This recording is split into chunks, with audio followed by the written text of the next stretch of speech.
I wanted Public Enemy to be the Clash, hardcore about politics, respected in a Clash Bob Marley sort of way.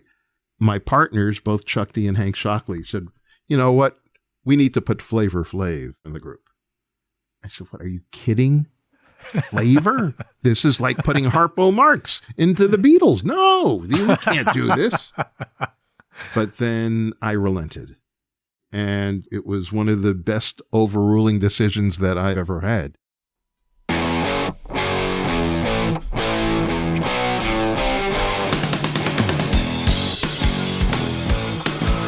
Hello, Cleveland! Turn your speakers up to 11 because it's time for Too Much Effing Perspective, the podcast that asks musicians and entertainers to relive their most Spinal Tap moments when nothing goes right and everything gets kind of weird. I'm your host, Alan Keller, a comedy writer in LA and lead singer of the least heralded Chicago band, The Falling Wallendas. And I'm your co-host, Alex Hoffman, former tour manager for Radiohead and lead singer of the least heralded Milwaukee band, The Vainglorious. Our guest today co-produced Public Enemy's incredible debut album, Yo, Bum Rush the Show, original Def Jam Records president, Bill Stephney. We're going to talk to Bill about the time Public Enemy sprinkled artificial flavor on a gig, how the Beastie Boys pumped up a grand finale, and how Rick Ruben literally buried his record company at the Hollywood Forever Cemetery. So, without further ado, let's go to the TMEP show! It really puts perspective on things, though, doesn't it? Not too much. There's too much yeah, perspective now. Alex, one of the most exciting times in my life was being part of the Chicago music scene in the early 90s. After Athens, Georgia got hot in the early 80s, then Minneapolis got hot in the late 80s, and then there was the whole Seattle grunge thing. Chicago was the next place to be, and the Falling Wallendas just happened to be at the right place at the right time. Yeah, I mean, you and I met right around that time. I think that was around the time we got our big 3.5 out of 4-star review in the Chicago Tribune. And we were just trying to piggyback like everyone else off the success of the Smashing Pumpkins and Liz Phair, who really drew attention to the scene. And the scene could support that kind of attention because there were so many great bands: Urge Overkill, Fig Dish, Wilco, Triple Fast Action, Naked Raygun, Veruca Assault, and, my two favorites that were Menthol and our good friend Matt Walker's band, Cupcakes. There were great clubs, too, supporting that scene. There was the Metro, Double Door, Lounge Acts, Elbow Room, the Empty Bottle, Beat Kitchen, the list goes on. And I got to work in many of those, both as a tour manager and as a band member. And we played all those clubs except Lounge Acts, which for some reason wouldn't give us the time of day. You had to be cool to play there, Alan. Come on, we played Double Door a lot, and that was far cooler. And you know what? No matter what club you were playing, there were A&R people camped out in the audience. Everyone was getting signed. And unfortunately, the Falling Wallendas kind of jumped the gun too early. We signed the first deal we were offered, and it was a small new label that didn't have much cachet and didn't have much money and didn't have much experience. But the flip side to that was we got to make 2 albums where a lot of bands only got to make 1, and we had total creative control. So that was great. But, to this day, I still wonder what if we'd waited a little longer, maybe we would have signed to a major label. Maybe we would have had major label success. I don't know. Actually, yes, I do know. We would have been huge if I would have just cooled my jets a little bit. Damn it! All in all, we were in a great city with a really talented group of bands at a really significant period in time for music. And so I can't complain too much. Yeah, actually you can. And you have for the past 25 years. Okay. But anyway, we're here to talk today about Bill Stephney. And he was part of an even hotter scene in New York in the early 80s at the very genesis of hip hop. And I think it's fair to say Bill made the most of it. I think you could even go further to say Bill helped change the face of music. Well, I think that's the right effing perspective to have, Alan. And we'll hear more about his work with Public Enemy, the Beastie Boys, and Rick Ruben just ahead. But first, listeners, if you haven't yet followed us on Instagram or Facebook, please do. We're at TMEP Show. We'll be right back with Bill Stephney after a short break.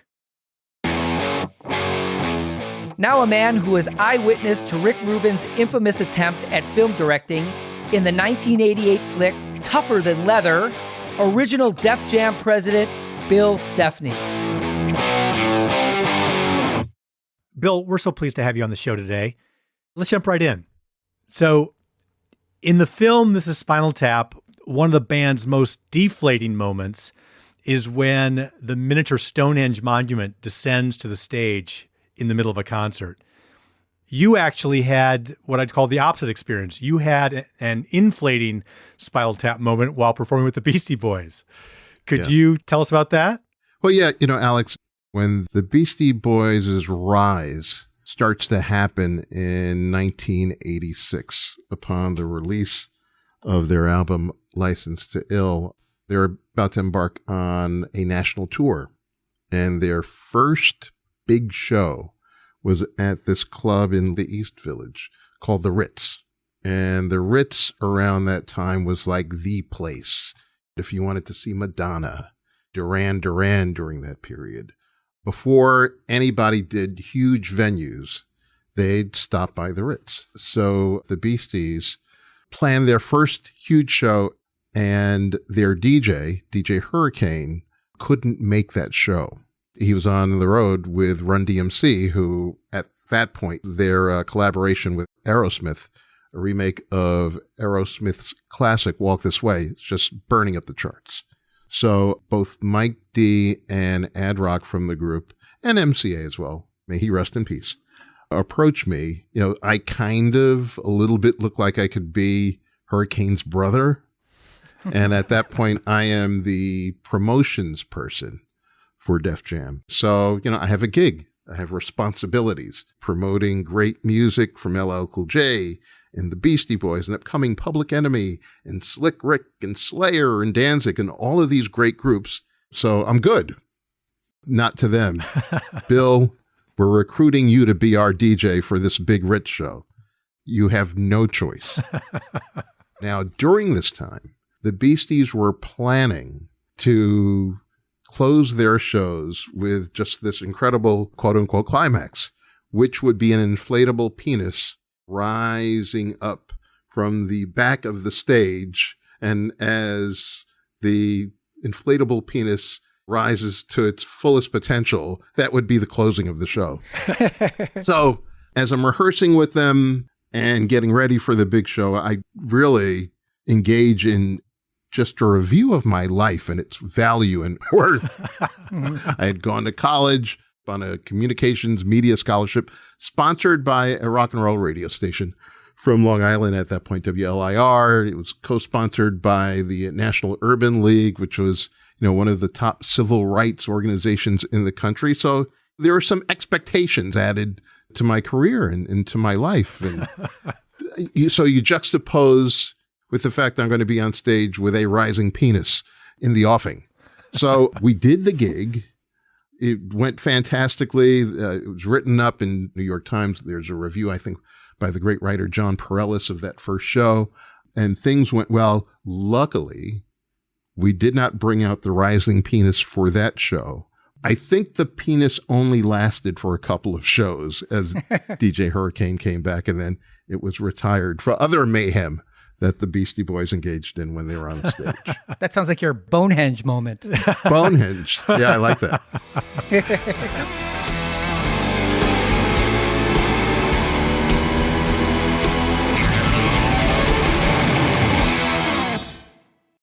You were the first president of Def Jam Records, right? I was there, as Rick Ruben and Russell Simmons were building their dynasty. Well, that's an interesting point because obviously Rick Ruben and Russell Simmons had kind of a interesting dynamic. And we talk about band dynamics on this show a lot. You were kind of the Derek Smalls in the relationship. You were the lukewarm water between the fire of Rick Ruben and the ice of Russell Simmons. Yeah, and I'm a bass player. So, I guess it all right, totally. It all does match. Yeah, in an environment which was active, creative, wild. Again, it's the Beastie Boys. And between 1985 through 1989, there's the business marriage between Russell Simmons and Rick Ruben, but then there's also Russell Simmons's management company, Rush Productions. And they're managing virtually every rapper at that point in the business, ranging from Curtis Blow to Eric B. and Rakim, Jazzy Jeff and the Fresh Prince. So to navigate just that period of intense innovation, creativity, wildness, that downtown era of new wave and punk and hardcore and clubs like CBGB's, that it's all really one, merged together. So whether it was in the office of Def Jam, working with Rick and Russell, or being amongst all of that, I just thought I had a place to be the sober guy. Not necessarily the suit, but the guy who's going to make sure that the office is running, that we're working well with our partners at CBS Records, that everything is operating as the two creators who put the company together get to be creative. That's a real art form in my experience. Being able to tread that line between the creative folks and, bless them, all their eccentricities, the things that really make them creative, and having to keep the proverbial trains running on time, and somebody's got to do it. You know, I got to a point, because I was on the creative side too. I was producing Public Enemy, and I was in the studio every night, and then would get to the office by about 11 a.m. So, you know, I'm not getting any sleep. But, you know, everybody's young. There really had to be some sort of adult in the room. So I figured, look, Russell Simmons, Rick Ruben, the Bomb Squad of Hank Shocklee and Chuck D producing PE records, the Beasties themselves, LL Cool J was a great producer on his own right.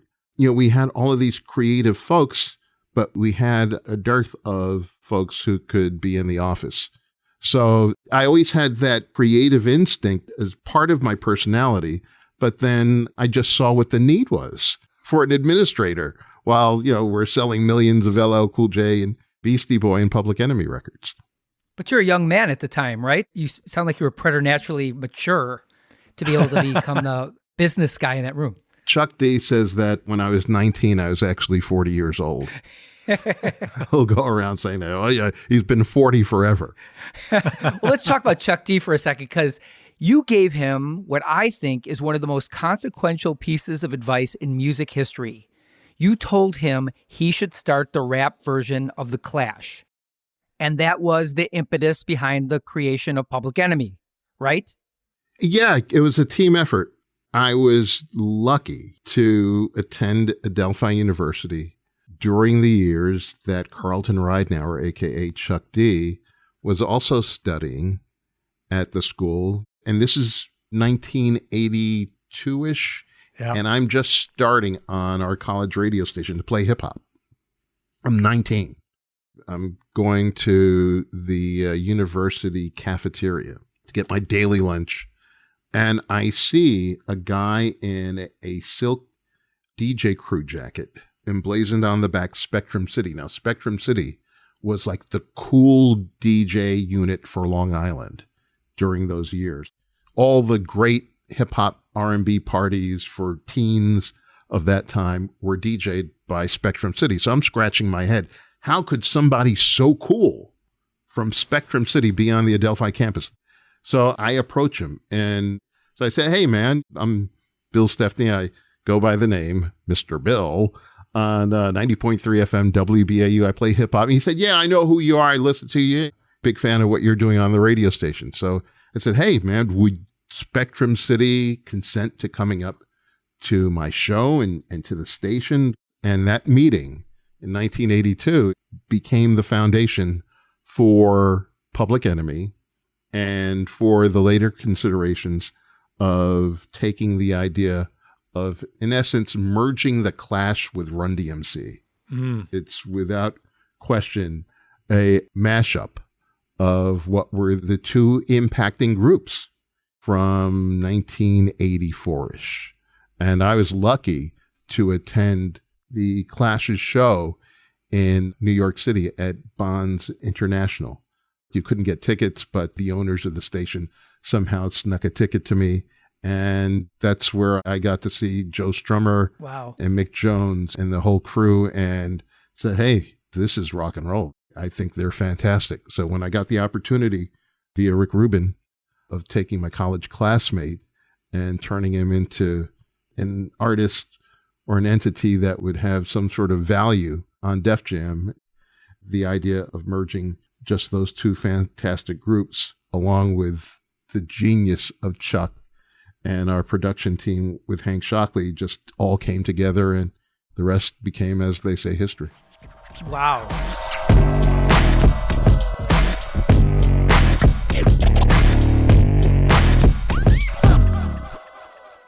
Yeah, boy! How did Flavor Flav come into the mix? He must have, well, needless to say, added some interesting chemistry to the whole thing. Sure. Now, Flavor went by the name MC DJ Flavor Flav, and he wasn't affiliated. This is before Public Enemy. He was basically from the same neighborhood that Chuck and the Spectrum City DJ Collective came from. He was from Freeport, Long Island, which is where Public Enemy, Eddie Murphy, and Howard Stern all hail from. So Flavor was friends with the group, and he was just this character who hung around our college radio station, attended the gigs that Spectrum City DJ'd. He was a rapper. He was a singer. He was a musician. He could play piano and he could drummer, bass. I mean, he was this weird guy. You know, I sometimes compare Flavor to the Marx Brothers, in that one of the Marx Brothers was Harpo Marx, who was the clown of the group. Right. But then, Harpo would sit down on a harp and then, he'd wind up playing Tchaikovsky and, all sorts of stuff. And then when you went to shake his hand, he'd give you his foot. So Flavor had that sort of element where he was usually the cut up, but then you'd see under that veneer of clowning behavior that he was kind of a genius too. It was just this weird thing.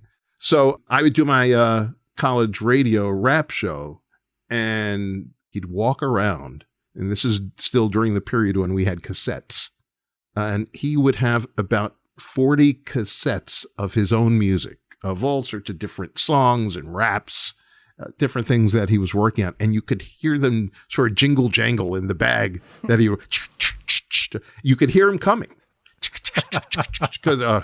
And I'm shaking my head. Oh my gosh, Flavor's going to come into my studio and he's going to make me play one of his raps, Claustrophobia Attack, whatever. I can't deal with this.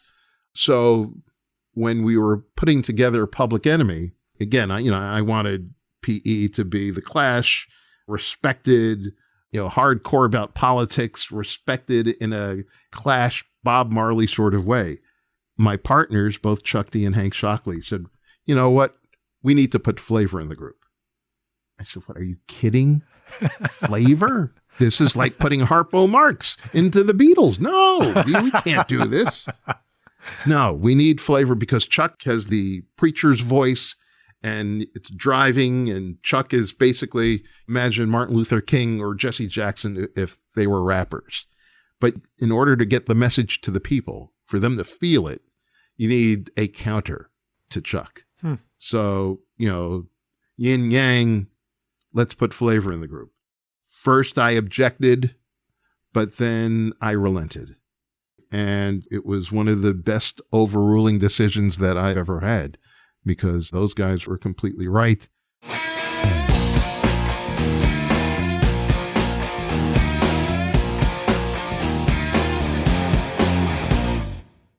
I remember hearing Yo Bum Rush the show when it first came out and being blown away by the contrast between Chuck D and Flavor Flav. It was like Chuck D was the shaving cream and Flavor Flav was the razor. Yeah, it was amazing to see it develop because, again, we didn't have any notions of creating a group with Chuck and Flavor. Chuck actually had a different partner in a different group prior to Public Enemy. So they actually went into the studio and recorded 2 singles. It really didn't do anything, but he had a partner, Aaron Allen, who went by the name Butch Cassidy.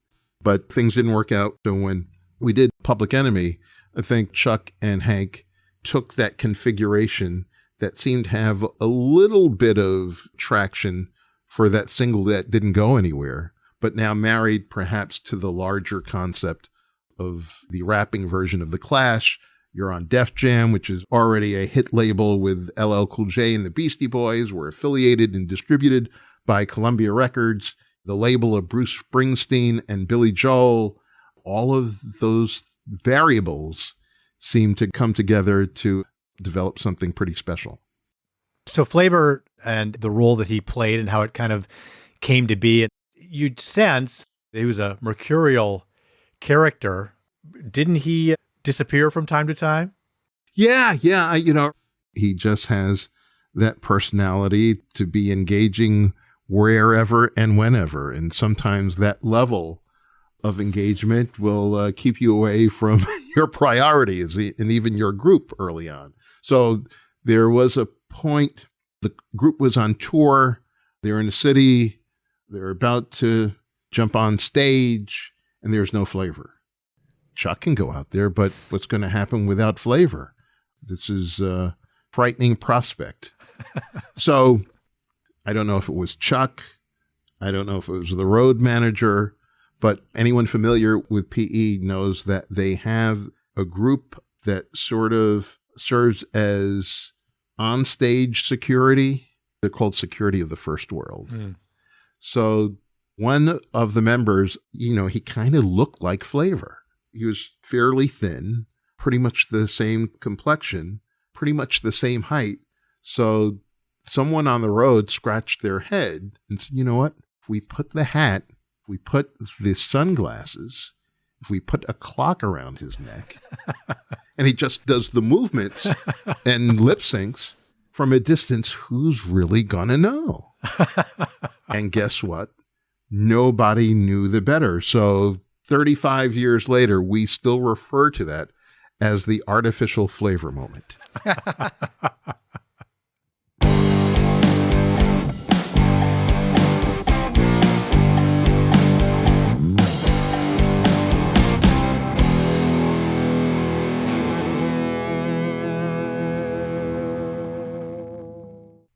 Hey, listeners, decide for yourself if there's a reason why Alex and I are unheralded musicians. At the end of every episode, we're going to play one of our songs, so stick around.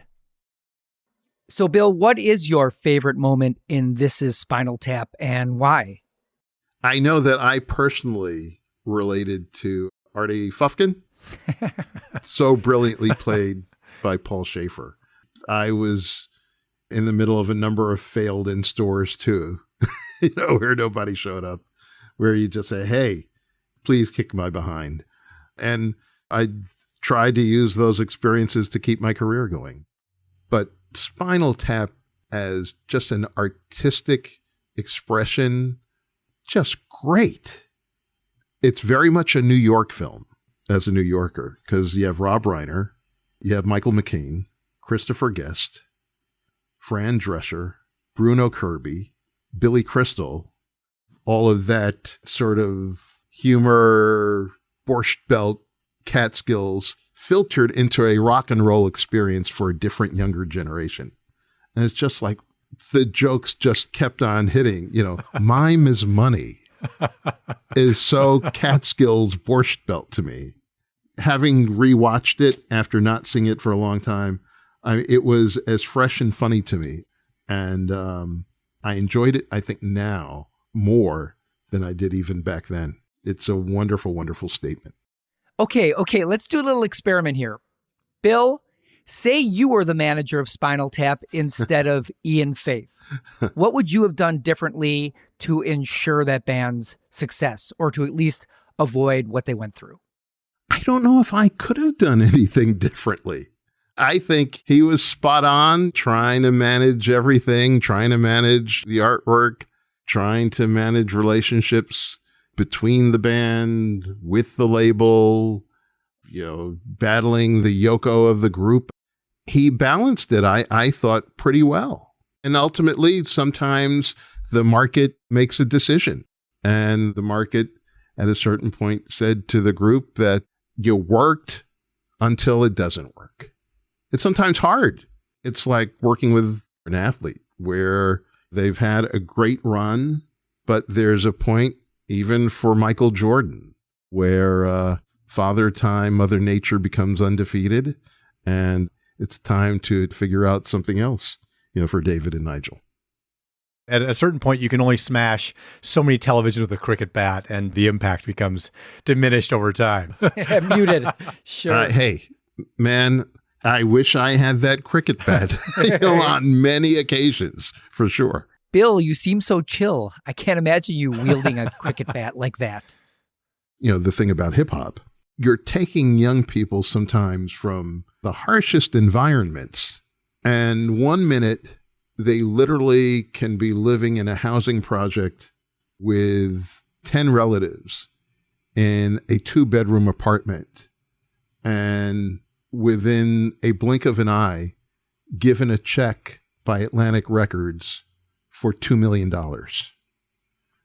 It's hard to contemplate that sociological jump and that financial jump to go from the projects to now a 7-figure valuation.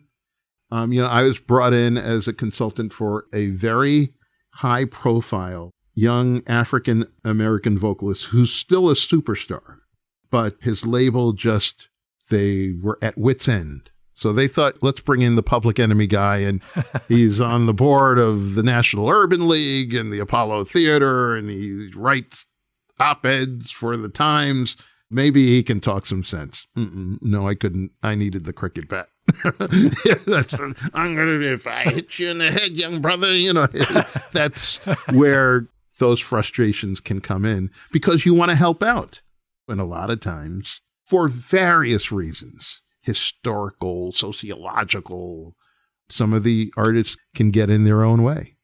So yes, that's where the bat comes in. So what would you call the black version of This Is Spinal Tap? Oh, we did. It was called CB4. There you go. Easy one. There's a softball. Easy one. A layup. Yeah. A layup. Okay, let me just tell our listeners who don't know what CB4 is. CB4 is a movie from 1993 that Bill produced, starring Chris Rock, and it's a mockumentary about a rap band. Well, you know what I loved about seeing that film, Bill? I thought it was super cool, actually, that right up front, there were all those icons talking about CB4, like Eazy-E and Ice-T and Ice Cube and even the Butthole Surfers thrown in for good measure. Yeah.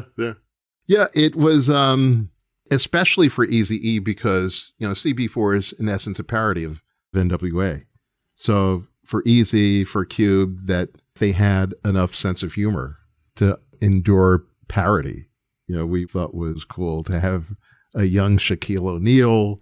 Oh my God, almost unidentifiable. Yeah. Right. Let me just interrupt you for a second to tell you a little Shaquille O'Neal story of my own. So I was in LA like in the mid 90s with my band, and we were at Jerry's Famous Deli in the middle of the night. It must have been like 3 a.m. And one of my bandmates came out of the bathroom and said, I think I just ran into Shaq's shoes. Because his shoes, the size 22. Yeah, totally. And next thing I know, Shaquille O'Neal comes out of the bathroom and he sits in a booth with this odd assortment of people. It was a transgender individual, a prostitute, and a toady.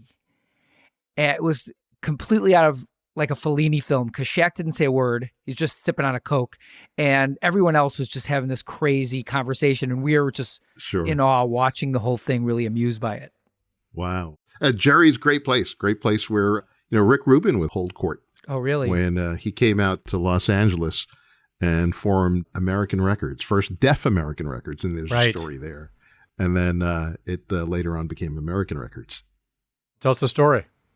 Well, there was the death of Def. Oh, right. So, Rick founded Def Jam Recording. It's not Rick Ruben and Russell Simmons. It's Rick Ruben. He creates the label in his dorm room at NYU. And then later, after releasing one single, he meets Russell Simmons. And the two of them decide to become a partner in the company and build it up. So after their years of partnership and success together, and they decide to go their separate ways, Rick brings his new label, Deaf American Records, out to Los Angeles. And he's doing Rick Ruben, combination of hip hop and rock and roll. So the Black Crowes and the Ghetto Boys are basically on the same label, Right. under Def American. But there was a certain point where Rick felt that he was becoming detached from hip hop. He's out in California. He doesn't have the same connections to the music or the culture that he had when he was in New York. So he decides to have a ceremony in LA called the Death of Def. The ceremony was, in essence, going to be a funeral for Def being attached to American, of which the eulogy and the ceremony itself would be overseen by the Reverend Al Sharpton. Oh, my goodness. Along with that, the future of American recordings now would be presented and dissected at the ceremony by the amazing Kreskin, the mentalist. My assignment was to perform the Kaddish, the Jewish prayer for the dead, in Hebrew. Now, clearly, I'm not Jewish. I know no Hebrew. Luckily, I convinced Rick otherwise, and I just wrote a poem about Def Jam. In Yiddish. Not in not in Yiddish, but I've had enough Spilkus and Surus in my career to get over. It was as motley a crew of human beings ever assembled. Tom Petty attended. He's in the audience. Amazing. Roseanne Arquette. I mean, it's sort of like the inflatable penis moment. Once again, I'm assessing my life and my career as I'm looking around, just weirdness. But that's what made all of this stuff so exciting and fun. I am so delighted to hear that story, Bill. And please confirm or deny whether this part of things is urban legend. But didn't Rick also buy a plot at Hollywood Forever Cemetery? Yes, he did. To bury the words deaf or something like that? We all went there. Is it there? I don't know if it's still there, but it might be. And I'm forgetting the bowling alley nearby that we went to have the repast. Unbelievable. Yeah. For our listeners who don't know Hollywood Forever, that's a cemetery in LA where multiple film stars from the golden era of Hollywood are resting in peace and that kind of thing. The Ramones are there. Really? Yeah, Johnny Ramone's there. It's amazing. Yeah. Well, all I can say is Rick Ruben took that funeral to 11. Just no question about that. Yeah, he definitely took it to 11.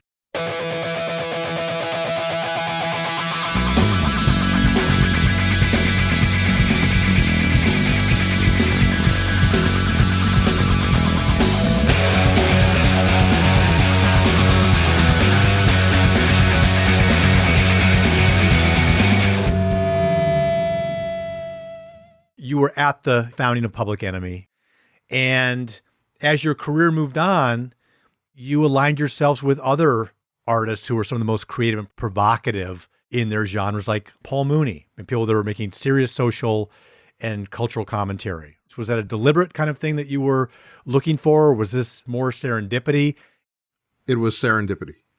Half of the year, I lived in the Mondrian Hotel on Sunset Boulevard in Hollywood, working on Hollywood films as a music supervisor. So I'm at the Mondrian, which sits directly across Sunset Boulevard during those years from the Comedy Store, which was the absolute palace for stand-ups. So for every now and then, I would head over to the Comedy Store to check out stand-ups. My wife is a huge Paul Mooney fan, and she had been just imploring me to check out Paul Mooney. Paul had already developed a reputation in the town as the creative muse for Richard Pryor, as a stand-up of his own right, of just tremendous ability and capability, and an observer of racial issues and race relations, nonpareil. So I'm there one night, just checking him out. And, as Mooney would be, he'd say, "I am the N-word vampire. I'm going to stay up all night." And for stand-ups, you're in the club and you get the red light. It's time for you to get off. He would watch that red light for about 3 hours and just continue and continue. It's the early 90s. It's before Rodney King It's before OJ. We're 2 years after Do the Right Thing and Spike. And I just thought, hey, this guy not only talks about the issues, but he's really very funny. And I can't believe that nobody's working with him. He doesn't have a TV show, doesn't have a record label relationship. Are people scared of him, so forth? So I had a new record distribution deal with a company called Tommy Boy Records. So I thought it made sense to work with Mooney, and I was lucky to spend about 10, 12 years consistently recording him, writing with him, sort of directing him on things that he already commented on. But, sometimes you just need a Flavor Flav in your life, right? You need, a hype man to allow for energy and sometimes even focus.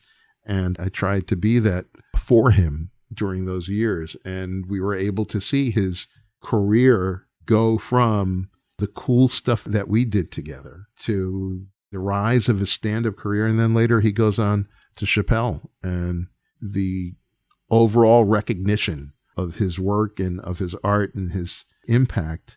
It really became self-evident when he did pass last year.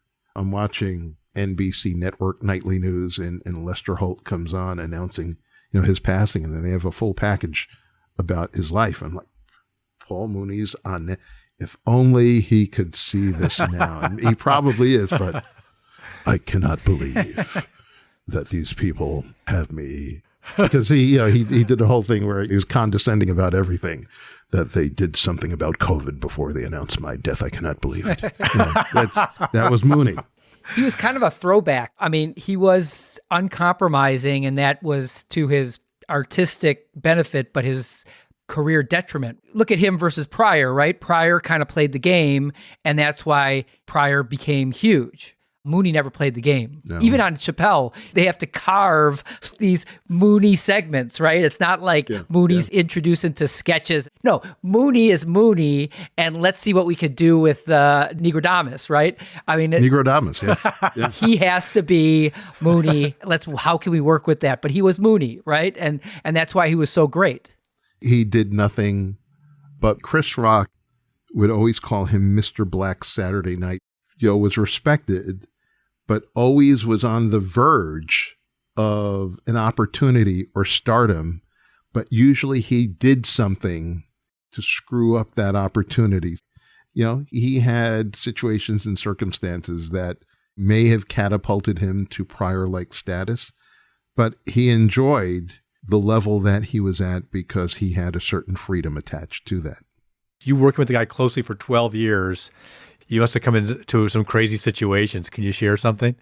I remember he had a huge show that we had put together for him in Washington, D.C. at the Warner Theater. Oh, that's a beautiful theater. Yeah, beautiful, not far from the White House. Yeah. And, it was this huge showcase that was very unique for his career. The day before, we're just driving around D.C. with a member of our staff who was, in essence, our Bobby Fleckman. And she's in the back seat with Mooney, and we're just joshing along. And she looks and says, "Oh, my gosh, look, there's a rabbit. It's so great to be in D.C. It's such a wonderful place." So Mooney, being as condescending as he could be sometimes, says, "Excuse me, that is not a rabbit. That is a ghetto squirrel. You don't know the difference between a rabbit at this point and a plain old ghetto squirrel. Well, I completely feel sorry for you." And I looked, I said, yeah, I guess that kind of is a squirrel. Yeah. But it was vintage Mooney of providing clarity when, maybe that level of condescending clarity probably wasn't needed. Oh, man. That's a great story, Bill.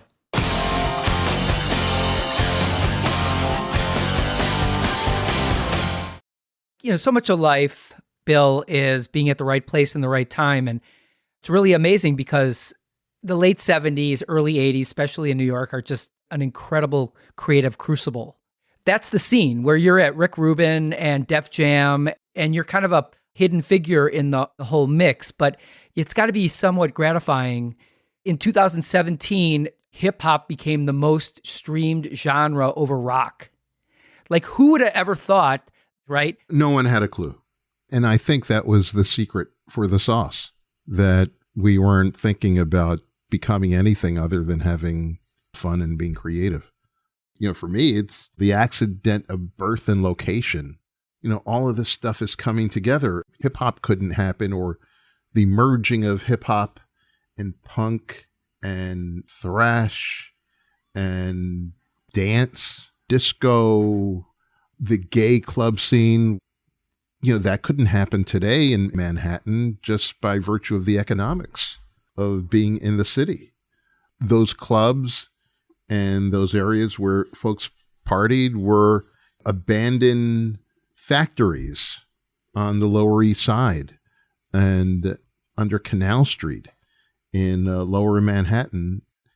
You know, you had all of these open spaces, not only for music, but for art. And that's how you get Keith Haring and Andy Warhol and Jean-Michel Basquiat. You know, my wife will get on me to this day because I was in clubs with Basquiat and paid no attention to him because he was just a guy. Yeah.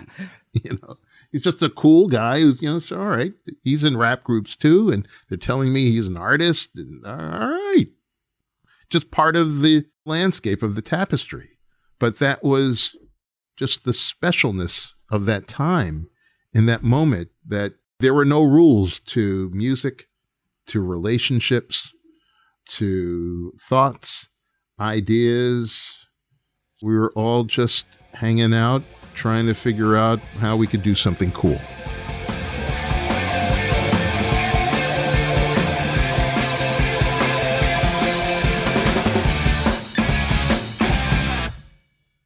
Bill, I can't tell you how much fun this has been. I mean, you lived through historic times and participated in historic things. It's just incredible what we've talked about. Where can our listeners find out what you're up to today? There is an active project I'm trying to bring attention to. It is the Anthology of the History of Hip Hop, created in partnership with the Smithsonian Museum and the National Museum of African American History and Culture. It features 129 songs from the history of rap music, 1979 to 2013. So it goes from King Tim III and the Fatback Band and the Sugar Hill Gang in 1979 all the way up to Drake, and started from the bottom. Wow. This is not a definitive collection in any way, shape, or form, because, you know, the idea was to create some sort of tangible academic approach to the music in the culture. And the package itself, created by Say Adams, who was our former art director at Def Jam, just is incredible. I'm part of the executive committee who put it together. And I think I wrote, you know, about 5 or 6 pieces that you can find in the anthology. Great. And where do people find it, Bill? I would say just, you know, throw into Google National Museum of African American History or Smithsonian Hip Hop Anthology, and that will lead you to the website. And your old collaborator, Chuck D, is in the mix on curating that as well, yeah? Yeah, he brought me to it. And Questlove and Bill Adler. Not easy to put together. We started working on this in 2015. And so it took 5-6 years to get all the rights and the artwork and the wonderful photos. There are CDs for those who remember legacy technologies. We wanted a tactile experience, a tangible experience. So we do have CDs, but there are ways, obviously, that, you know, the CDs can be converted so they can be enjoyed in a 2022 manner. Bill, this was really special. Thank you so much for sharing your stories. Thank you so much for coming. Not at all. This was so much fun.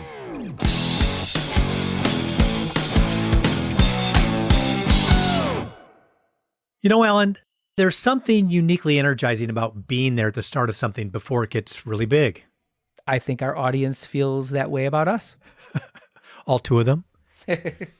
You know, and as Bill shared, there was the convergence of so many cool elements in New York City in the 80s. There was hip hop, and punk, and thrash, dance, disco, new wave. I mean, very few people, I suppose, could have foreseen where hip hop would go or the cultural juggernaut that it would become. And I appreciate that Bill basically said that, right?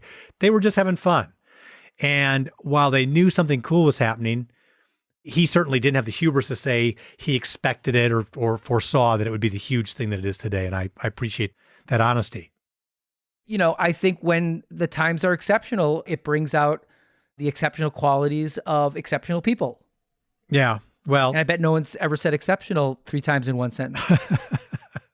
Perhaps that highlights my unexceptionalness, because as I have shared in a bunch of our conversations, I was around in the early days of Radiohead during the Pablo Honey tour. And I can say the same for PJ Harvey, Sarah McLachlan, and Sheryl Crow. I still look back on that as a really good fortune of being on tour with those folks, spending time with them early in their careers. And in fact, Cheryl's manager, Scooter Weintraub, even called me in the summer of 1994, shortly before she performed at Woodstock, which was a huge catapult for her career. He wanted to check and see if I wanted to become her tour manager. I ended up turning it down because I already had committed to the band The Samples for the rest of that year. And I just started my own band. I was excited about that. And I didn't want to be gone for the next couple of years with Sheryl. But wow, I think back at what a ride that could have been. In retrospect, that didn't make you happy. You know, that is arguably a significant missed opportunity for me, but it sure worked out great for Sheryl because the tour manager that she hired is still with her today, as far as I know. If you find yourself in the midst of a scene that's percolating and full of creative innovation, sometimes that is a great opportunity for you to shine, right? I don't know if it's because the chinning bar is higher or just there's such inspiration. I know when I was in that scene in Chicago in the early 90s, I mean, you couldn't be a crappy band. The competition was way too stiff. So you really had to bring your A game every gig and every recording.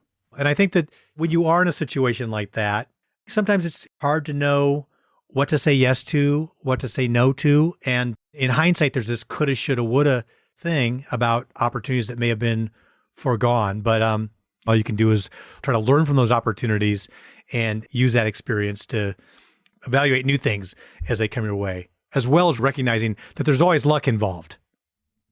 There is luck involved. And I think something I've tried to teach my children is that not every opportunity is a good opportunity. You know, I had a movie, I was like not trusting the situation after the contracts were given to me. I was like, this does not feel right. And I backed out of it. And I was lucky because I found out later that was the right decision. And the next day after I backed out of that, Elizabeth Banks and her production team picked up my script and I had a much greater opportunity because I passed on that one shady one. That's smart. I hope you're okay with the fact that I just passed on $1 million offer to purchase this podcast. Alex! Just didn't feel right to me. I think there's more we can do. All I got to say is you're lucky this is on Zoom. Thanks for that effing perspective, Alan.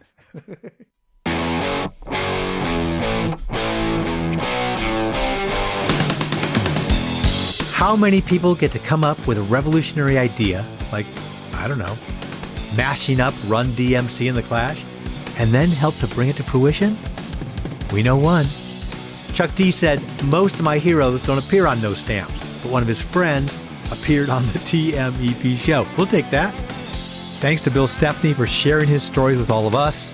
And thanks to my friend Charles Tolbert for introducing us to Bill. Well played, Charles. Too Much Effing Perspective is a Milwaukee Talkies original. Our editor is Gretchen Kilby. Our music composer is J.K. Harrison. Please follow our socials on Instagram, Facebook, and Twitter at TMEP Show. And join our mailing list on our website. That's tmepshow.com. Follow, rate, and review our show on Apple Podcasts or wherever you listen.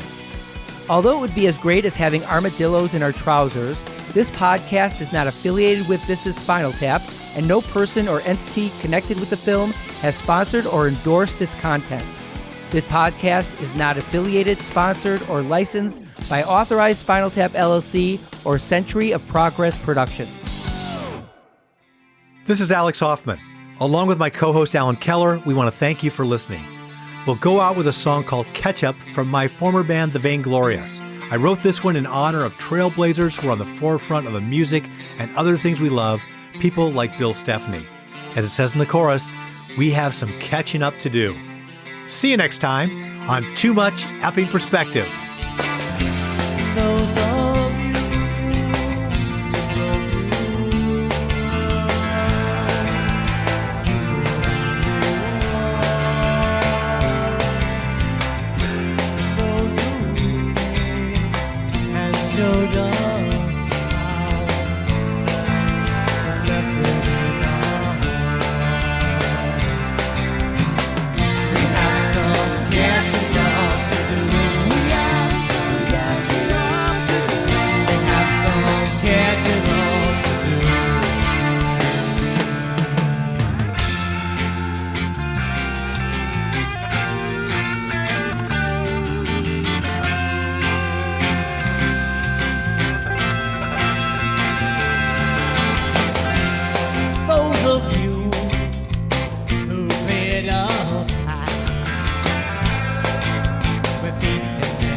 Was it you who heard the beat somewhere in your head? We have some catching up to do. We have some catching up to do. We have some catching up to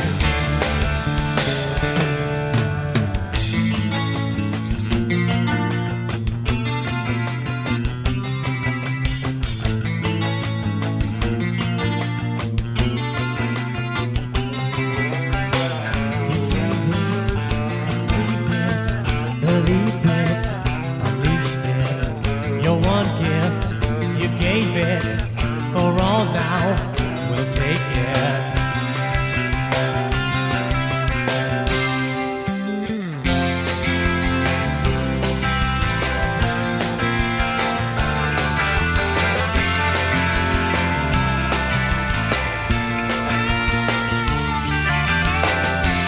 Those of you who had to leave,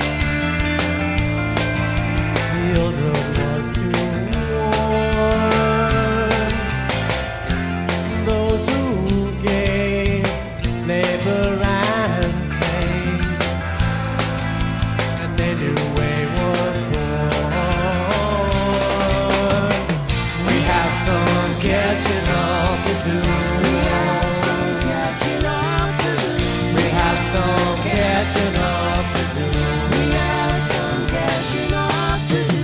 We have some catching up to do.